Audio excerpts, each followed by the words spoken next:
இணைந்து ஜெபிப்போம். ஆண்டவரே இயேசுவே, செருக்குற்றோரை அவர் இகழ்ச்சியுடன் நோக்குகிறார். தாழ்நிலையில் உள்ளவர்களுக்கோ கருணை காட்டுவார். கடவுளை அணுகிச் செல்லுங்கள், அவரும் உங்களை அணுகி வருவார். பாவிகளே, உங்கள் கைகளை தூய்மையாக்குங்கள். இரு மனதோரே, உங்கள் உள்ளங்களை தூய்மைப்படுத்துங்கள் என்று இன்றைய வாசகத்தில் படிக்கும் இந்த நேரத்தில் என் உள்ளத்தில் இருக்கும் அகம்பாவத்தை நீக்கி, மரியன்னை, இதோ ஆண்டவரின் அடிமை, உம்முடைய வார்த்தையின்படியே ஆகட்டும் என்று சொல்லி உம்முடைய கட்டளையை ஏற்றுக்கொண்ட அந்த தாழ்ச்சியுள்ள மனதை எனக்கு தாரும் ஆண்டவரே.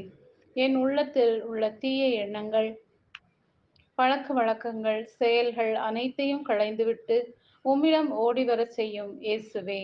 எனக்கு துன்பம் வரும்போது உம்மை நோக்கி ஆண்டவரே என்று வருவதும், நான் மகிழ்ச்சியில் இன்புற்றிருக்கும் போது உம்மை மறந்துவிட்டு மற்றவர்களோடு சேர்ந்து நானும் உம்மை இகழ்ந்து பேசிய தருணங்களுக்காகவும் வெட்கி தலை குனிகிறேன் ஏசையா.